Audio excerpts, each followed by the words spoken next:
Hello and welcome to the seance room with Miss Hyde, where we connect with our dearly departed and the occasional office ghost.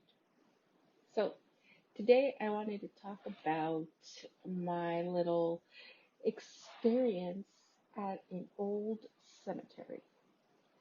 Well, yeah, you can say it's old. But first and foremost, before I jump in, I want to say thank you to the new subscribers. You guys are awesome. Thank you very much. To the current subscribers, keep chugging along with me. I'm slowly getting there. So, I will have more content coming up. So yeah, now let's jump into my cemetery experience. So this happened, I want to say about 10 years ago when um, I was being bored and I had called my paranormal group at that time to see if they wanted to go out and just, for the fuck of it, take some pictures and do some EVPs.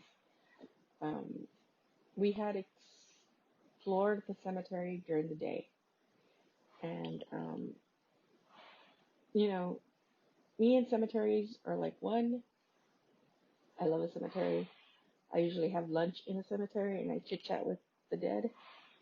Um, Sometimes they answer, sometimes they don't, but it is what it is. So, um, so we were scoping out the cemetery. We were taking pictures during the day, and I was walking around, and my friend, at that time, he's no longer my friend, but at that time, he was taking some pictures, some random pictures, and he noticed that everywhere I went and he took a picture, he would say, "Hey, did you notice that there's?"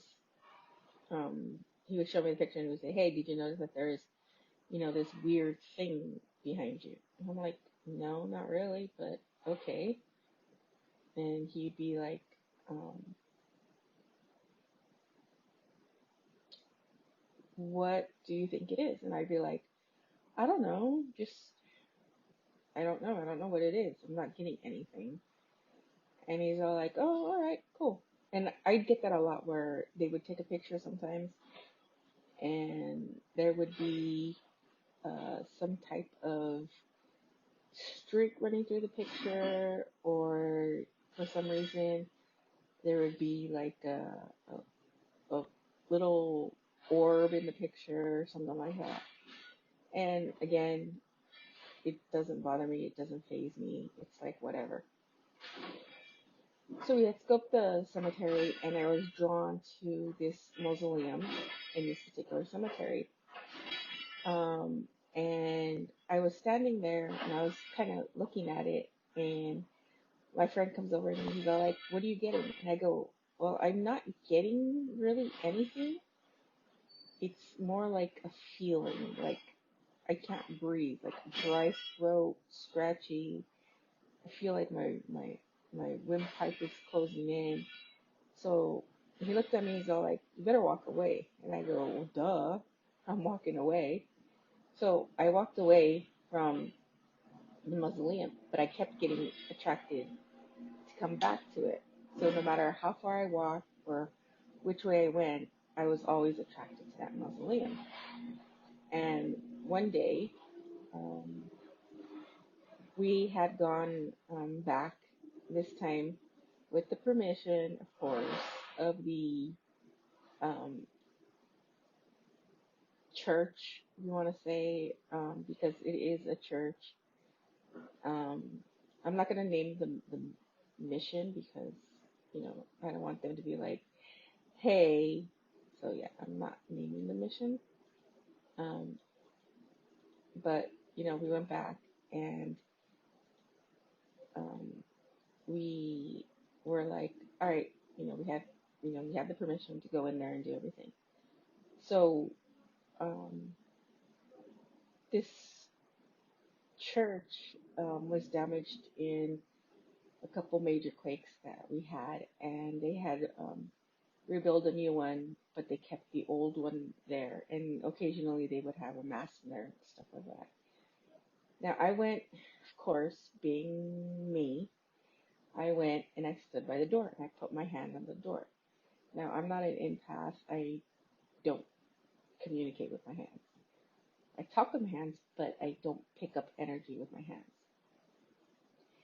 And my friend happened to follow me and he started taking pictures the front of the church.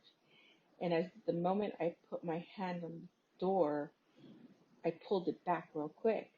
And he's all like, "What's wrong?" And I go, "Nothing. It's just weird." So I shook it off and I put my hand back on the door. And as soon as I did that, I picked up a tall being, um, red eyes, and had these huge horns. I mean, think Hellboy before he like chops his horns off is what came to my mind. And I couldn't move my hand off the door, and it was talking. And my friend comes closer because he sees me struggling, and I mean, I was bawling. I was literally freaking crying my eyes out because it hurt. Whatever was on the other side of the door, it literally felt like it stuck its hand through the door and was grabbing my wrist, and it was hurting. And he put the light on my wrist, and you could see red on my wrist as if somebody was grabbing onto my hand and pulling. And he was freaking out. So what he did was that he was calling um, my guardians because he has a tendency to call them. And I couldn't get anything out of my mouth. I mean, I couldn't. I was crying and crying and crying, but I couldn't say anything. So I started to smell lavender, and I started to smell cigar smoke. And at that precise moment, those two things, let me clear it up. Those two things are associated with my grandfather. So I started to smell the lavender and the cigar smoke, and mentally I kept telling my grandfather to help because that's the only way I was able to communicate with him. I couldn't say anything, and I was like, "Help me, Tata, help me, like, just help me." And it felt as if it's pulling, like the hand was pulling and it was like clawing me. And my friend was looking at my hand and he noticed that these scratches were forming on my wrist, on my hand, where I had it up against the door. And he was starting to freak out, so he called the rest of our group, which we were all friends, and he started to call them, and they had, the church was open, because it's one of those churches that were open like all night long, and they ran in and grabbed some holy water, and they came running back and uh, poured the holy water on my hand, and my friend was like, "Just pull out the water bottle and bless the water." And so they kept pouring the water from the water bottle, and slowly I was able to move my hand. So after that happened, um, I was able to see things. I was able to um, tell them things that I had no clue. I mean, we've been friends for like 30 years, no clue as to what was going on in their lives, you know. And this particular incident, I had like squatted down onto the ground after I was let go. I squatted, or I sat down. I don't know which one it was. And I just was like rocking back and forth because I was getting a shitload of images in my head that I was trying to decipher. I was getting like all these little movies running through my head, and a lot of it was particular about this particular friend. And he looked at me and he's all like, "Are you okay?" And my friend goes, "She's not okay." And this other friend, I'm gonna call her Miranda. She knows. She's also she's more of an empath. And Miranda came up to me and she put her hand on me and she moved it quickly back. And I told her, "Don't touch me. Just don't touch me. For your safety, don't touch me right now." And I remember fading out. And as soon as I faded out, my friends told me that I literally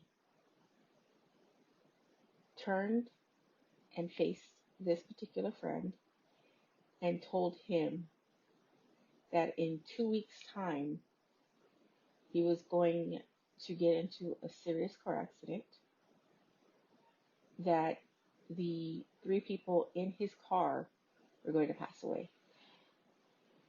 and he would walk away with a broken leg. And they also said that I also told them that due to the seriousness of the accident and due to the death of one of our close friends, that he was going to kill himself.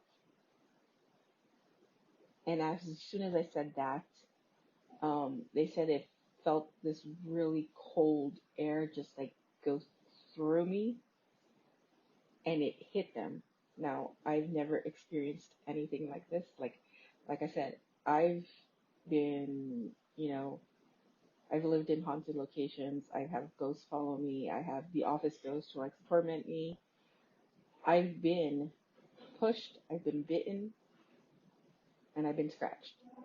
But I've never been held onto by something that I do not know. So after, they walked me to the church, and I'm not a fan of the church, 100%. I am a Catholic, born and raised Catholic, but I also have my other religion that I practice cold heartedly. And every time I walk into the church, I break out in this hot flashes and sweat, and I get antsy, I get panicky, and I just have to leave. I cannot sit in the church for long. Some people say I'm possessed by some demon, and whatever the case may be. Maybe I am, maybe I'm not. Who knows? That's for another episode. But they took me into the church, and they got, for some reason, one of them, I guess the priest was locking up, I'm assuming, because I remember sitting there and I remember seeing an older priest in front of me. I remember he was far away. His voice was very far away. And I remember him like saying some prayer, giving me some type of blessing. I don't remember. I remember seeing him and I remember faintly hearing him, but anything other than that, I don't remember. Um, and then I remember coming to in my friend's vehicle. So, I spent the night at Miranda's house because I just couldn't go home. I didn't want to bring whatever was attached and still near me to um, my parents' house because my parents' house is more of a sanctuary.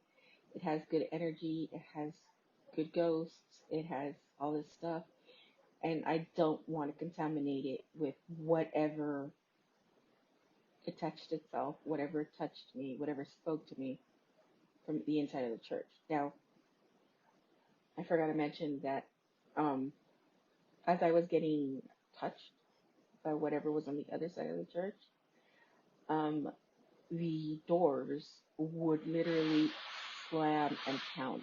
Now, this section of the church is locked down. There's no way to go in at all. All the doors are locked. You can't go in whatsoever. So the door, it felt like somebody was running up to the door and slamming into it like a football player. So yeah, and yeah, it was way too much. So the next day, I wake up at Miranda's and I'm expecting her to tell me that there was activity in her house or stuff, and there was nothing. Nothing went on. I slept through the night. Um, didn't wake up tonight. It was more that I was tired. So we go back. We all meet up again at the church. And this time we had asked to if we can walk into the church. I'm not a fan of walking into the church, but I had to walk in. There was a section toward the back of the church that scared the crap out of me. Like I said, there's only one other thing that scares me, and it's the top hat man. He scares the bejesus out of me. I'm not a scary cat, but he scares the shit out of me. This particular section of the church scares the crap out of me. And we did an EVP session, and as I was standing there, I grew pale. Like my color just left my body, and you can feel, or I can feel, the breathing next to me. And one part of my body was ice cold, and the other part of my body was freaking an inferno. So my friend was recording, our EVPs, and another one was taking pictures and with the video camera and taking pictures. Everything died mid EVP session. Camera died, video recorder died, um, EVP died, cell phones died. Everything was just dead, completely drained. And I'm standing there, and part of me is shivering, and the other part of me was sweating bullets. So my friend starts talking, and as he's talking, I notice a shadow person come out of the corner, out of the wall, and literally just enter him. And I'm looking at him, and I asked him, "How do you feel?" And he's all, "I feel off." I'm like, "Okay, tell me what you see." And he's all, "Well, everything's blurry right now." I'm like, "Okay." And I looked over to Miranda, and then I looked over to our mutual friend, and Miranda already knew what I was thinking. She just split second. She, she left, and then she took my friend with her. So it was me and the guy that had the shadow figure jump in, and we had two other people with us. So keep in mind, this is a group of friends who've known each other for 30 years. And I'm paralyzed. I'm frozen in the spot. I can feel this thing breathing next to me.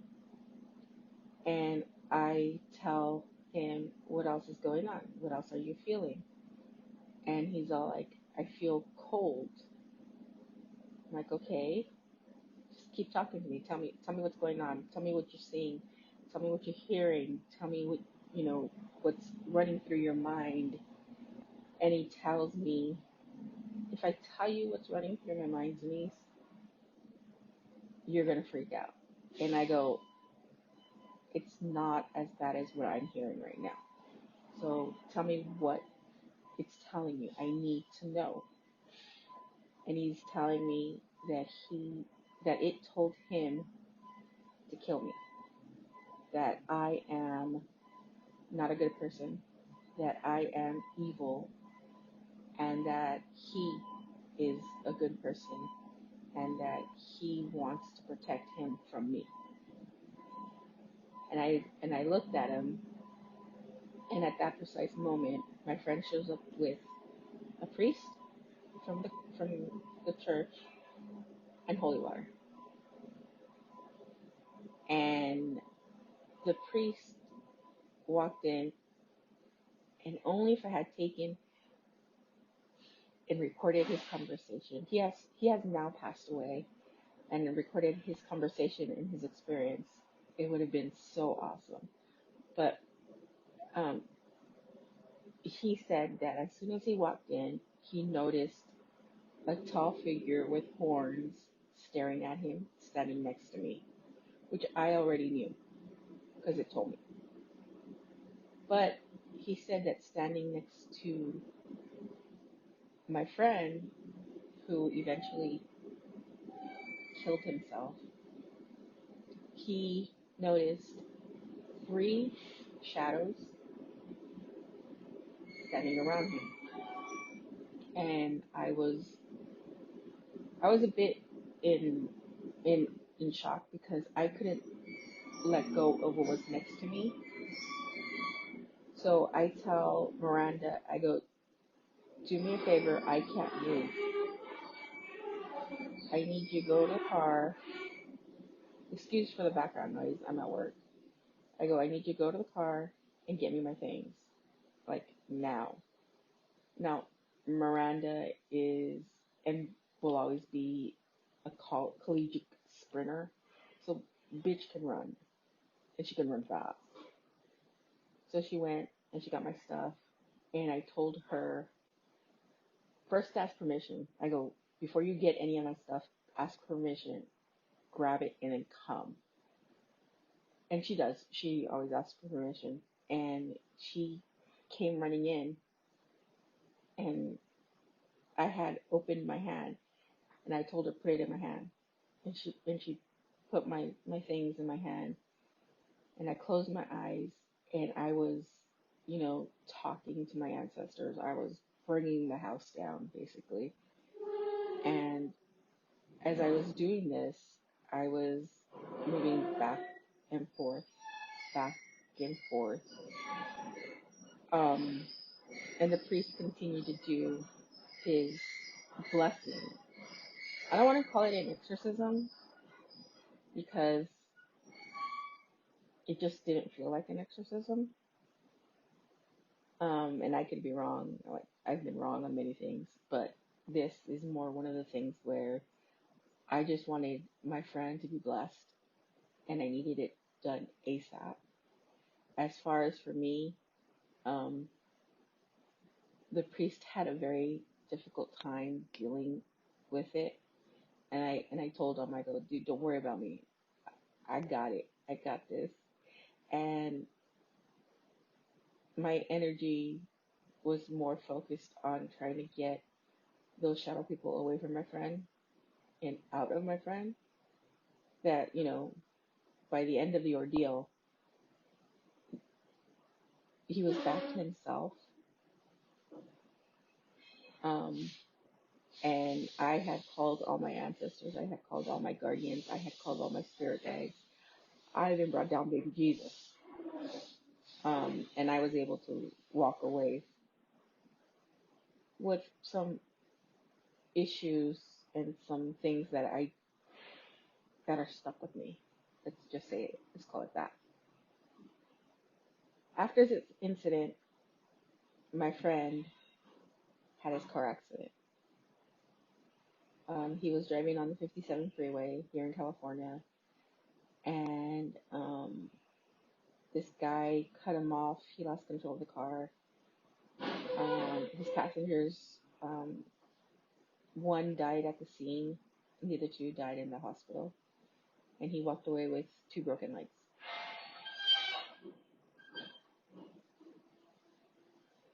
After that incident, and after we went to the funeral, and after we, said our pieces with our friends, because we were all a group of friends, my friend ended up hanging himself in his garage. Um, everybody, nobody expected it.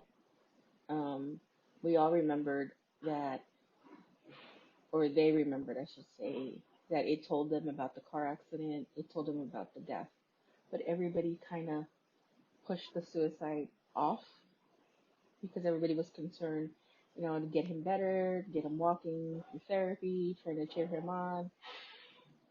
And when we all got the call from his mother that he had hung himself in his garage, everybody looked at me because I was the one that had the contact with the entity, excuse me, and I was the one who told him. Um, I I don't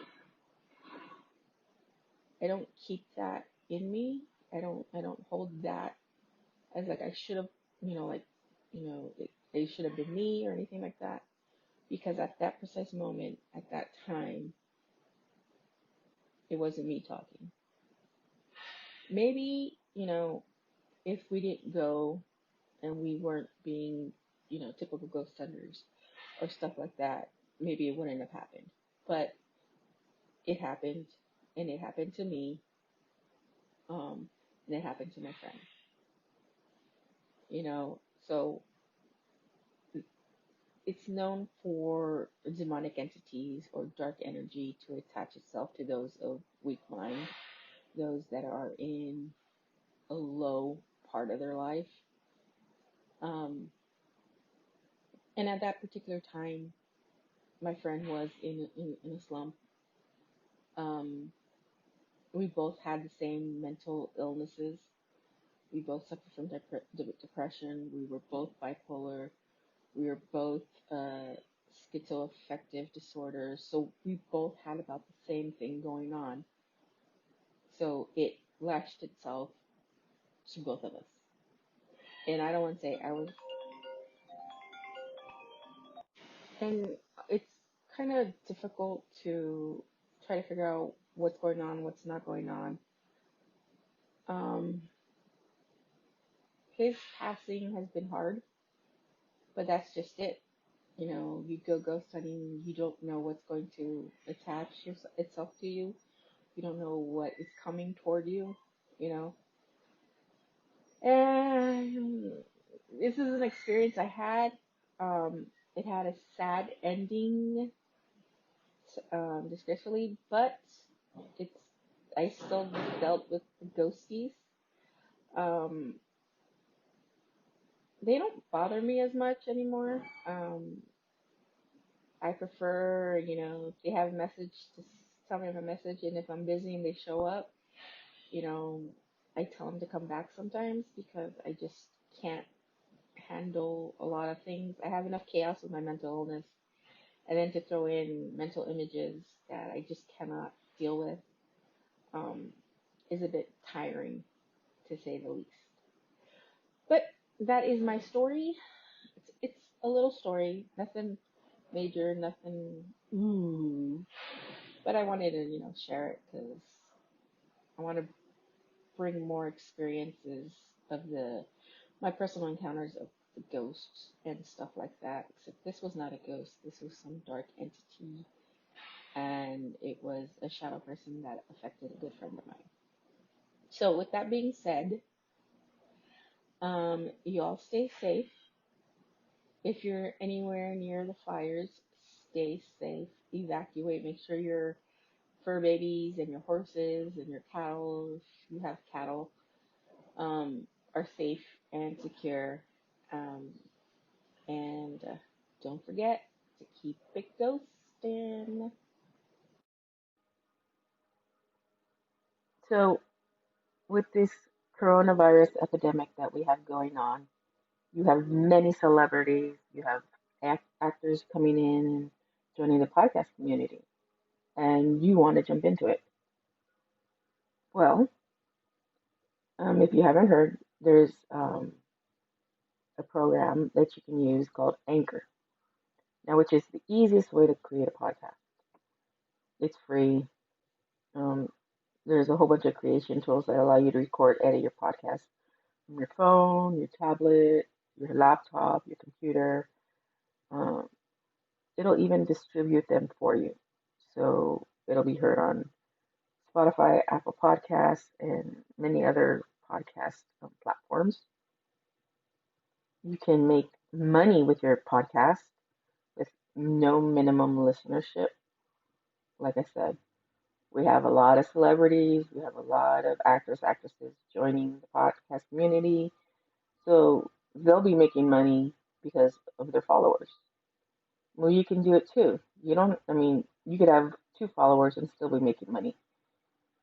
So it's an easy way to join the podcast community because this program lets you um, make money with no minimum listenership.